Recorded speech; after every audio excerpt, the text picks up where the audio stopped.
죄송해요. 타이밍이 매번 이상하네요. 너는 어떻게 된 애가 주말에 하는 너희 시아버지 생일에도 못 온다는 거냐? 제가 좀 바빠서요. 일이 있어서 그래요. 이해해 주세요. 어제 오늘 한 이야기도 아니고 이미 몇 달 전부터 이야기했잖아. 지난달에 식당 예약할 때도 다시 한번 다 물어봤었고. 갑자기 급한 일이 들어와서 그렇다니까요? 제가 일부러 안 가는 것도 아니잖아요. 하루 전에 내려와서 자고 가라는 것도 아니고 그냥 와서 얼굴 좀 비추고 밥이나 먹고 가라는 건데. 어머님, 제가 몇 번 말씀드리잖아요. 다른 것도 아닌데 먹고 살려고 일하느라 그렇다니까요? 어머님 입장만 말씀하시면 어떡해요? 제가 집에서 놀고 먹는 사람인 줄 아세요? 바쁜 걸 바쁘다고 하는데 아버님 생신 못 간다고 이렇게 잔소리하시면 서운해요. 오늘 이야기 속의 주인공은 75세 김 씨와 그녀의 아들 며느리에 대한 사연이었습니다. 김 씨의 작은 며느리는 참 독특한 성격을 가지고 있었어요. 이미 아들과 결혼해서 이 집안에 들어온 지도 20년 가까이 되었지만 처음부터 지금까지 며느리는 한결같았죠. 놀러 다닐 거 다 놀러 다니고 팔팔하게 지내다가도 시댁에 집안 행사만 있으면 어디가 아프다고 하질 않나. 갑자기 일이 생겨서 바쁘다고 하는지 완전 귀신이 곡할 노릇이었죠. 가끔 한 번씩 그런다면 김 씨도 사정을 이해할 수 있겠지만 처음부터 지금까지 매번 이런 식이었어요. 뻔뻔한 것도 정도가 있고 매번 새로운 변명을 이야기하면서도 전혀 부끄러운 기색이 없었습니다. 김 씨의 생일에 몸살 감기가 심해서 일어나지 못한다는 핑계를 대고 자기 친구들과 놀러 갔다가 걸린 적도 있어요. 원래 그런 며느리였기 때문에 김 씨도 거의 포기하는 심정이었습니다. 하지만 이번 남편의 생일은 팔순이라 특별했고 이미 몇 달 전부터 다들 모이라고 수도 없이 이야기했어요. 멀리 몇 시간 떨어진 지역에 사는 다른 형제들도 찾아오는데 어떻게 고작 15분 거리에 사는 며느리가 안 올 수가 있는지 이해할 수 없었죠. 김 씨도 그동안은 알면서 며느리한테 속아주는 척 그냥 넘어간 적이 많았어요. 어쨌건 가족이니 좋은 날에 큰 소리 내고 싶지 않았습니다. 하지만 다른 날도 아니고 시아버지 팔순에도 배도 않는 핑계를 대며 오지 못하겠다고 하니 이젠 그런 며느리에게 대접을 해줄 이유가 없었죠. 아들도 똑같은 놈이었고 부모 역시 자신에게 잘하는 자식에게 떡 하나라도 더 주고 싶은 심정이었습니다.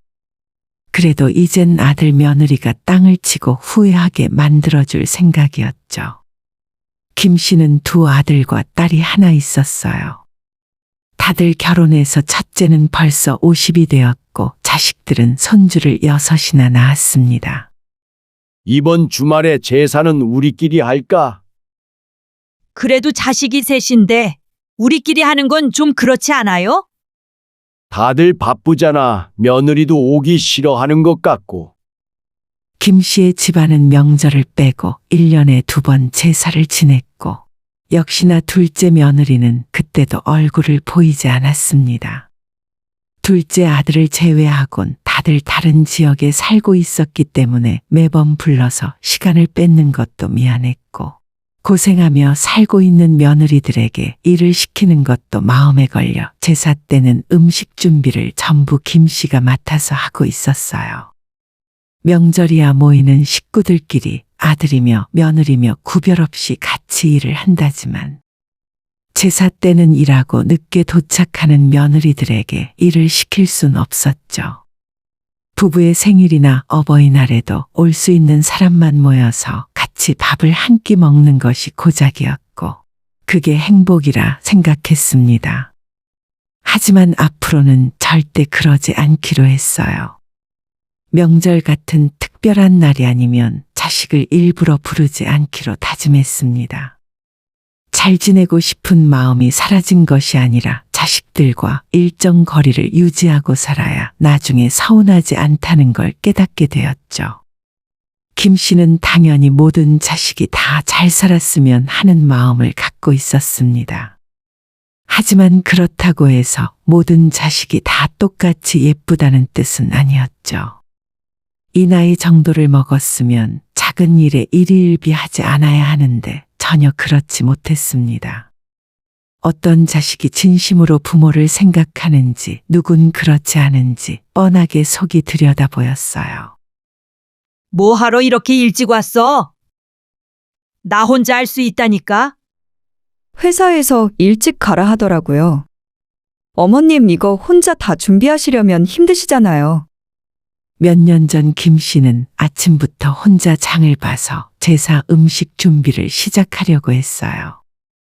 자식들은 저녁에 오라 말해두었고 음식 준비는 혼자 다 해놓을 생각이었습니다. 하지만 큰 며느리는 회사에 반차를 내고 2시에 김 씨 집에 도착했어요. 평일이라 제사에 와주는 것만 해도 고마운 일이었는데 음식 준비하는 일까지 자진해서 도와주겠다고 하니 큰 며느리가 너무 기특했습니다. 저녁이 되어 퇴근 시간이 되자 큰아들 작은아들이 퇴근하고 출발했다는 소식이 들렸고 그로부터 얼마 후 작은 며느리한테도 전화가 걸려왔어요. 어머님, 저 오늘 저녁에 갑자기 회사가 바빠져서 못 갈 것 같아요. 그래? 어제까지만 해도 그런 말 없었잖아. 퇴근하려고 했는데 부장님이 야근하자고 해서요. 죄송해요. 다음에 꼭 할게요. 알겠다. 어쩔 수 없지 뭐. 처음엔 며느리가 아프다고 하거나 일이 바쁘다고 해서 불참할 때 조금은 서운한 마음도 들었어요. 하지만 거의 매번 비슷한 일이 반복되니 작은 며느리에게 전화만 걸려와도 대충 무슨 말을 할지 짐작을 할 수 있었습니다. 자기가 사정이 생겨서 못 온다는데 뭐라 할 수도 없는 노릇이었죠. 그렇게 전화를 끊고 나니 주방 한켠에 쭈그리고 앉아 전을 부치고 있는 큰 며느리가 안쓰럽게 보였어요. 힘들지? 나머지는 내가 할게. 안마의자에 좀 앉아 있어라. 아니요, 괜찮아요. 자주 있는 제사도 아니잖아요. 작은 며느리가 이런 식으로 나올 때마다 김 씨는 큰 며느리를 볼 면목이 없었어요.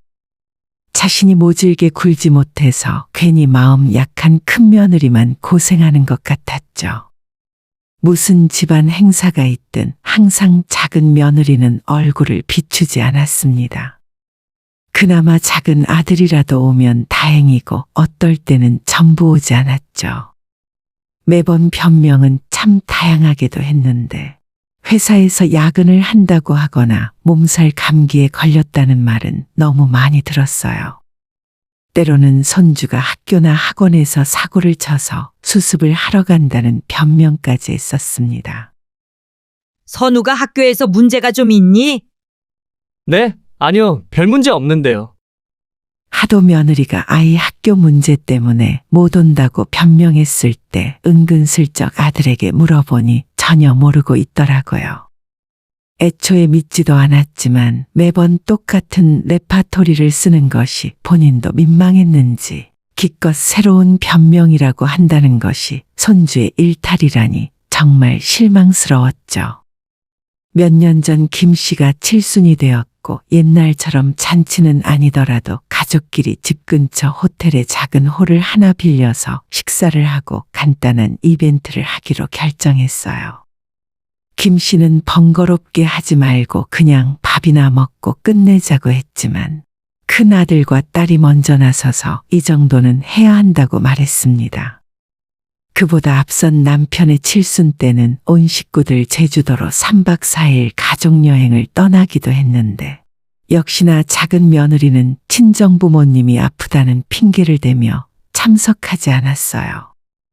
사위는 물론이고 손주들까지 다 함께 떠난 여행이었는데 작은 며느리만 없어서 기분이 참 좋지 않았죠.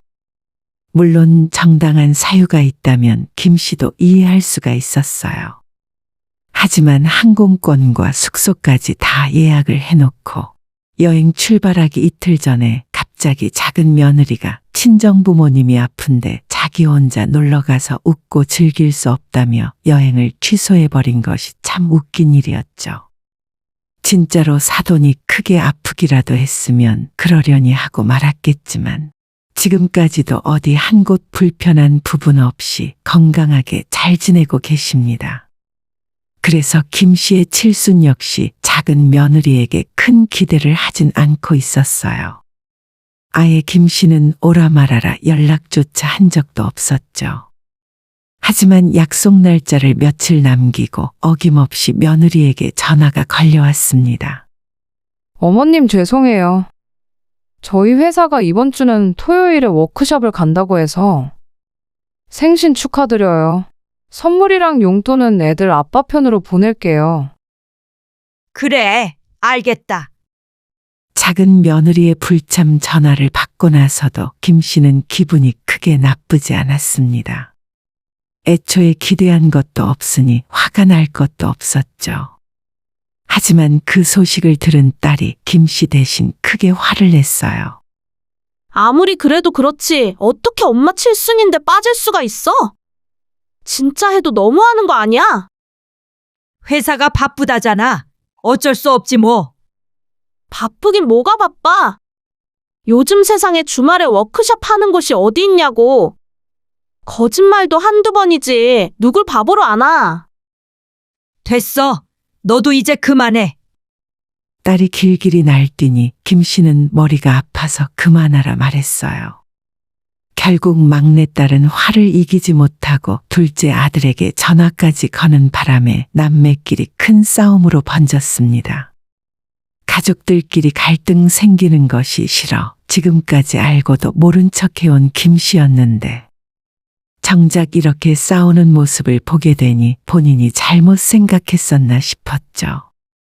나중에 큰 아들에게 들어보니 역시나 큰 며느리도 어느 정도의 불만을 갖고 있었고 그때부터 김 씨 부부는 가족 행사를 다 줄여버리자고 생각했어요. 안 그래도 다른 식구들보다 적게 모이는 편이긴 하지만 제사나 명절에 모이는 걸 억지로 하는 의무로 느끼지 않길 바랬어요. 그래서 겨우 지내고 있던 김 씨의 시부모 제사도 둘 다 없애버렸고 그냥 제삿날이 되면 김 씨가 밥 2공기만 더 준비해서 남편과 조용히 보냈어요.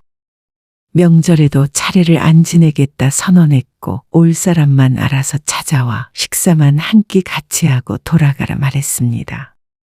새 자식들한테 김 씨 부부의 결정을 통보했더니 딸도 차라리 잘 됐다 말하고 두 아들과 며느리들도 당연히 좋아했어요. 큰 며느리가 말은 안 했어도 그동안 어느 정도의 부담을 갖고 있었던 것 같은데 아마도 가장 홀가분했을 겁니다. 그리고 어버이날에도 전화 한 통화로 충분했고 김 씨와 남편의 생일이 되면 일부러 부부끼리 여행을 떠나면서 자식들이 찾아올 필요가 없게 만들었죠.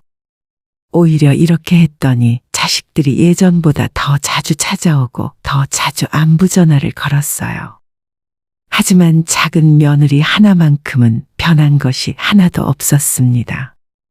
평소에도 안부 전화는커녕 생사 여부도 알기 힘들었는데 역시나 오라는 말도 없으니 완전 남인 것처럼 아무런 소식을 듣기 힘들었죠. 김 씨의 식구들이 다들 모인 단톡방이 있었고 자주는 아니더라도 며칠에 한 번 사소한 일상 사진을 올리거나 손주들의 모습을 서로 공유하면서 서로의 안부를 나누었어요. 하지만 그곳에서도 작은 며느리는 단 한 번도 말을 한 적이 없었고 손주들 사진 역시 작은 아들이 올린 것이 전부였습니다. 차라리 안 보이니 서운할 것도 없었고 기대하는 것이 없으니 마음도 편했어요. 이렇게 지내는 것이 김 씨 입장에서 나쁠 것이 하나 없다고 생각했습니다. 항상 건강하던 남편은 작년 가을에 크게 한 번 아프게 되며 병원 신세까지 지게 되었고 80kg가 넘던 체중도 66, 67kg 정도로 금세 살이 쪽 빠졌어요. 늘 든든하게 옆을 지켜주던 남편이었는데 갑자기 살이 빠지고 건강이 좋지 않다 보니 이러다가 언제 먼저 떠나게 될지 모르겠더라고요. 그것도 그럴 것이 김 씨의 남편은 올해 들어 나이가 80이 되었습니다. 엄마, 올해는 아버지 생일 때 저희 식구 다 모여요. 큰오빠 말이 맞아. 작년에 아빠 병원에 입원했을 때 진짜 놀랐어. 올해 팔순 잔치는 꼭 해야 돼. 남편은 무슨 팔순잔치냐고 손사래를 쳤지만 큰아들과 막내딸의 적극적인 제안으로 예전 김 씨가 칠순 생일을 보냈던 호텔에 다시 예약을 하고 이번에는 식구들뿐만 아니라 친척들까지 초대를 했습니다. 너무 요란하게 하는 건 남편이 원하지 않았지만 그래도 팔순은 조금은 특별하게 해줘야겠다 생각했어요. 모든 비용은 3명의 자식들이 똑같이 부담한다고 말했고 손주들과 친한 친척들까지 전부 포함하니 30명 정도는 모이겠더라고요. 몇 달 전에 미리 예약도 다 해놨는데 이번에도 남편의 생일을 며칠 앞두고 작은 며느리에게 전화가 걸려왔어요. 어머님 잘 지내셨어요? 그래, 참 오랜만이네. 설마 이번에도 또 못 온다는 건 아니겠지? 작은 며느리가 전화만 하면 매번 가족 행사 못 온다는 소리였기 때문에 김 씨는 설마 이번에도 그러려나 싶기는 했었어요. 작년에 남편이 수술을 하고 병원에 입원을 했을 때 그때는 자식들도 전부 찾아왔고 사위나 2명의 며느리도 병문안을 하고 갔었거든요. 시아버지 건강이 급격하게 안 좋아진 이 상황에서 팔순까지 참석을 안 하겠다고 할 줄은 몰랐습니다. 죄송해요. 타이밍이 매번 이상하네요. 결국 오지 못하겠다는 둘째 며느리의 말에 오랜 시간 참아왔던 김 씨도 드디어 폭발을 하게 되었습니다. 너는 어떻게 된 애가 주말에 하는 너희 시아버지 생일에도 못 온다는 거냐? 제가 좀 바빠서요. 일이 있어서 그래요. 이해해 주세요. 어제 오늘 한 이야기도 아니고 이미 몇 달 전부터 이야기했잖아. 지난달에 식당 예약할 때도 다시 한번 다 물어봤었고. 갑자기 급한 일이 들어와서 그렇다니까요. 제가 일부러 안 가는 것도 아니잖아요. 김 씨가 목소리를 높이니 며느리도 적반하장으로 화를 내기 시작했습니다. 하루 전에 와서 자고 가라는 것도 아니고 그냥 와서 얼굴 좀 비추고 밥이나 먹고 가라는 건데. 어머님, 제가 몇 번 말씀드리잖아요. 다른 것도 아닌데 먹고 살려고 일하느라 그렇다니까요? 어머님 입장만 말씀하시면 어떡해요? 제가 집에서 놀고 먹는 사람인 줄 아세요? 바쁜 걸 바쁘다고 하는데 겨우 아버님 생신 한 번 못 갔다고 이렇게 잔소리 하시면 너무 서운해요. 집안에 며느리가 들어온 뒤에 이렇게 직접 따져본 건 처음인 것 같았습니다. 하지만 며느리 역시 전혀 당황하지 않고 김 씨에게 바락바락 말대답을 했고 더 이상 말로 할 필요는 없겠다 생각해서 그냥 전화를 끊어버렸어요. 이 정도면 가족이 아닌 원수나 다름없었습니다. 아무리 잊고 넘어가려 해도 며느리가 너무 괘씸해서 밤엔 잠도 오지 않았어요. 옛날에는 고부관계가 원수나 다름없었다지만 그때도 이 정도는 아니었습니다.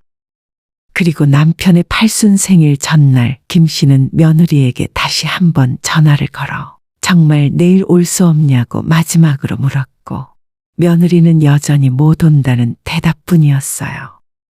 다음 날이 되자 작은 아들은 용돈 봉투를 손에 들고 손주만 데리고 찾아왔고 역시나 며느리의 모습은 보이지 않았어요. 작은 며느리 하나 없어도 다른 친척들까지 사람들로 북적거렸고 남편은 시끌시끌한 분위기에서 팔순잔치를 마칠 수 있었죠. 다 끝내고 친척들을 모두 배웅한 뒤에 김 씨는 세 자식들을 모두 데리고 집으로 돌아왔습니다. 그리고 작은 아들이 보는 앞에서 큰 아들과 막내딸에게 준비한 봉투를 하나씩 꺼내 주었어요. 엄마, 이게 뭐예요? 이거 아버지 상가 권리증이잖아요. 이제 너희 아버지도 나이가 8순이 넘었고 슬슬 재산을 정리해야 할 것 같아서. 너희들이 그동안 집안 대소사 신경 써준 것이 고마우니까 아버지도 미리 주고 싶으셨대. 김씨 부부는 평생 일궈놓은 재산으로 지금 살고 있는 집과 매달 165만 원, 110만 원이 들어오는 상가 2채를 갖고 있었어요. 원래는 나중에 부부가 모두 세상을 떠날 때 공평하게 나눠줄 생각이었지만 아무래도 둘째에게는 그럴 필요가 없겠다고 생각했어요. 조금 큰 평수의 상가는 장남에게 주었고 110만 원 월세가 나오는 상가는 막내딸에게 주기로 결정했습니다. 작은 아들의 얼굴은 울그락불그락해졌지만 거기서 끝이 아니었어요. 김 씨는 안방 서랍을 열어 작은 상자를 하나 더 가져오더니 거기에서 봉투를 하나 꺼내 사위에게 주었고 손바닥만한 상자는 큰 며느리에게 주었습니다. 사위에게 준 봉투에는 현금 2천만 원이 있었고 며느리에게 준 상자 안에는 20돈짜리 금목걸이와 5돈짜리 황금 열쇠 2개가 들어있었어요. 이건 너희들이 그동안 우리 집 식구가 되어줘서 고마워서 주는 선물이다. 사위와 큰 며느리는 깜짝 놀랐고 그 모습을 본 작은 아들이 발끈하고 따져 물었어요. 엄마, 왜 저는 아무것도 없어요? 그동안 우리 집안일에 너희 형수나 막내 사위가 자기 일처럼 열심히 했잖아. 그게 고마워서 주는 거야. 그런데 선우 엄마한테도 똑같이 선물을 주면 그건 형평성에 어긋난다고 생각하지 않니? 아들은 본인도 평소 마음에 걸리는 부분이 있었는지 바로 대답을 하진 못했어요. 그러더니 잠시 후에 상가는 왜 형과 동생에게만 나눠준 거냐 물었습니다. 우리도 사람인데 마음 가는 자식한테 더 챙겨주는 게 당연한 거 아니니? 나도 그렇고 너희 아버지도 똑같은 생각이다. 그래도 저한테는 아무것도 안 주시는 건 너무하잖아요. 그럼 내가 너한테 똑같이 뭘 나눠줘야 하는 법이라도 있는 거냐? 김 씨의 싸늘한 대답에 아들은 표정이 굳고 아무 말도 하지 못했죠. 그동안 작은 며느리가 시댁을 무시하고 혼자 따로 겉돌 때도 아들은 그런 며느리에게 아무런 말도 못하고 지금껏 끌려다니기만 했습니다. 아무튼 다들 그런 줄 알고 너희들은 다들 돌아가 봐라. 아버지도 이제 쉬셔야 해. 그러자 큰아들과 막내 딸내는 감사하다고 꾸벅 인사를 하고 바로 일어나서 집으로 돌아갔어요. 작은 아들만 끝까지 남아 김 씨를 붙들고 징징대기 시작했지만 두말 않고 바로 쫓아내버렸죠. 그리고 다음 날 아침 해가 뜨자마자 작은 며느리에게 바로 전화가 걸려왔습니다. 아니, 어머님, 저 진짜 서운해요. 어떻게 저희만 아무것도 안 주실 수가 있어요? 너도 너 마음대로 하니까 나도 내 마음대로 하는 거야. 대체 무슨 불만이 있어? 나는 분명 그동안 고생한 사위랑 며느리한테 주는 것이라 이야기했는데 너가 받을 자격이 있다고 생각하니? 제가 앞으로 잘할게요. 아니면 저는 몰라도 애들 아빠는 다른 형제들이랑 똑같이 해주셨어야죠. 내 눈에는 너나 네 남편이나 똑같아. 앞으로 너희들이 나한테 잘할 일이 뭐가 있니? 지금까지 그랬던 것처럼 너희 마음대로 하고 살아라. 그럼 전화 끊는다. 상가 한 채씩과 수천만 원에 달하는 선물을 본인들만 빼고 다른 형제들에게 주었으니 얼마나 속이 쓰렸겠습니까? 작은 아들이 그 이후로도 몇 번 더 찾아와 사과를 했지만 김 씨는 끝내 마음을 돌리지 않았어요. 김 씨 부부에게 물려줄 만한 남은 재산은 살고 있는 집뿐이었지만 그 집을 나중에 둘째 아들에게 물려줄지 어떻게 될지는 아무도 모르는 일이었습니다. 지금은 오히려 더 생각을 안 하려고 노력하며 살고 있어요. 10손가락 깨물어 안 아픈 손가락 없는 것처럼 둘째 아들도 김 씨에게는 여전히 아픈 손가락이었지만 예전처럼 모든 걸 다 내어줄 생각은 없었습니다. 앞으로 상황이 달라질지는 몰라도 적어도 지금은 이렇게 하는 것이 맞다 생각했어요. 오늘의 영상은 여기까지입니다. 이 글을 보신 모든 분들의 노년에 웃음과 행복만 가득하기를 기원합니다.